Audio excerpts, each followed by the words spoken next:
I don't know what to say, really. 3 minutes to the biggest battle of our professional lives. All comes down to today.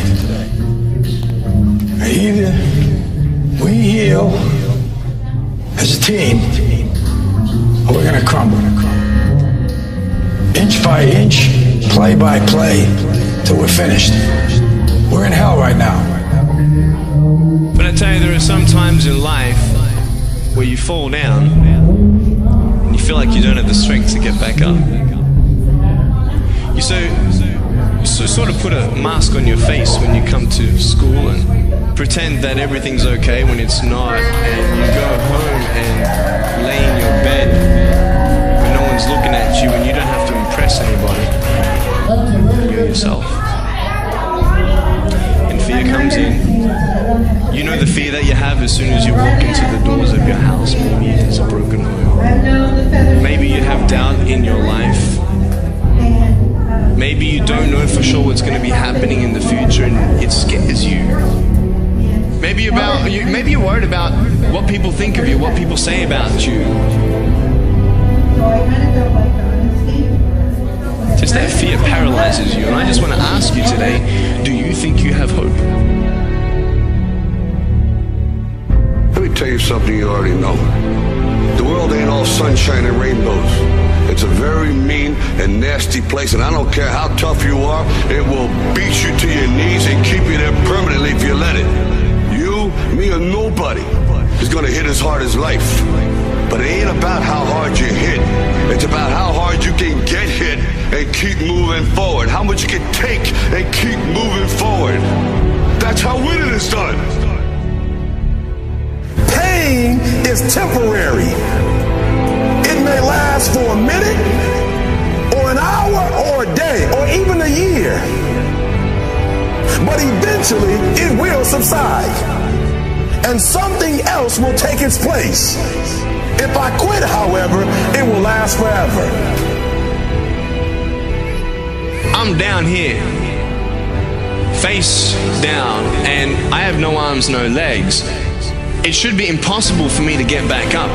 It should be impossible for me to get back up, but it's not.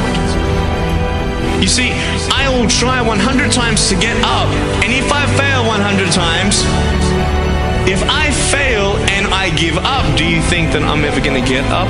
No. But if I fail, I try again, and again, and again. For as long as I try, there's always that chance of getting up. You find out life's this game of inches. So is football.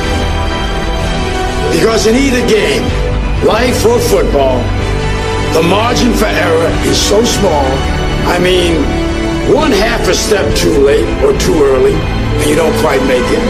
1/2 second too slow, too fast, you don't quite catch it. The inches we need are everywhere around us. Now, if you know what you're worth, then go out and get what you're worth. But you gotta be willing to take the hits and not pointing fingers saying you ain't where you wanna be because of him or her or anybody. Cowards do that, and that ain't you. You're better than that.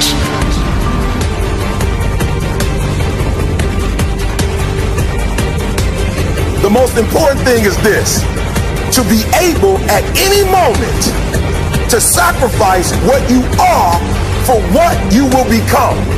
I'm saying to you today that there are some of you, if you give up your cell phone, you would be successful.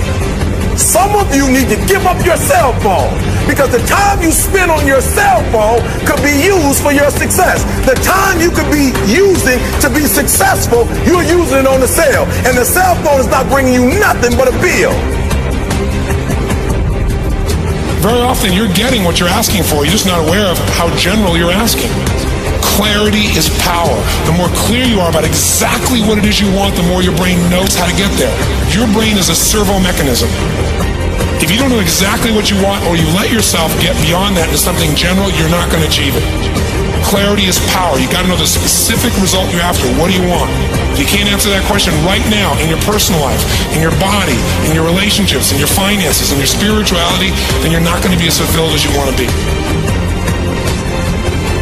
See, it's easy to be on the bottom. It doesn't take any effort to be a loser. It doesn't take any motivation, any drive in order to stay down there on a low level. But it calls on everything in you, ladies and gentlemen. You have to harness your will to say, I'm going to challenge myself. Sometimes I have to pull myself out of bed and say, come on, Les. Things I know I should do, I don't do. Things I shouldn't do, I do. I found that the biggest enemy you have to deal with is yourself. Let no man forget how menacing we are. We are lions. Immortality. Don't tell me what I can't do. Of course, it was impossible to connect the dots looking forward when I was in college, but it was very, very clear looking backwards 10 years later. Again, you can't connect the dots looking forward. You can only connect them looking backwards. So you have to trust that the dots will somehow connect in your future. You have to trust in something, your gut, destiny, life, karma, whatever. Because believing that the dots will connect down the road will give you the confidence to follow your heart, even when it leads you off the well-worn path. And that will make all the difference. I'm going to show you how great I am.